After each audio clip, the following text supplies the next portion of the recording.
Експлодира сезоната на палење стрништа во сите делови од државата. За само 24 часа, вчера Центарот за управување со кризи регистрира пријави на 60 пожари од палење на сува трева и стрништа. Само за време на викендов беа забележани 60 пожари на отворен простор, а 9 се уште активни. Велат од Центарот за управување со кризи.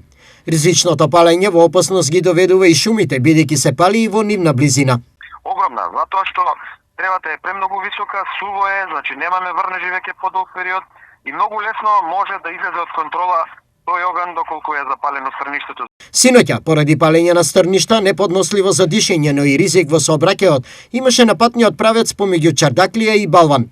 Вчера во вчерашниот ден имавме некаде околу 6 активни пожари на територијата од Чардаклија до Вуларци и на територијата од Радање према Плачковица нагоре.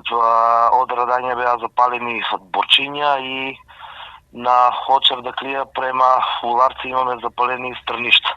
Полицијата предупредува на воздржување и подсетува на казни. Палењето стрништа е казниво и е ризик за предизвикување на општа опасност. Предупредуваат од секторот за внатрешни работи Штип. Во овој период најактивни се очекува да бидат палењата на стрништа во Кочанско. Од Центарот за управување со кризи исто така повикуваат стрништата никако да не се палат, а доколку граѓаните тоа го забележат, да пријават.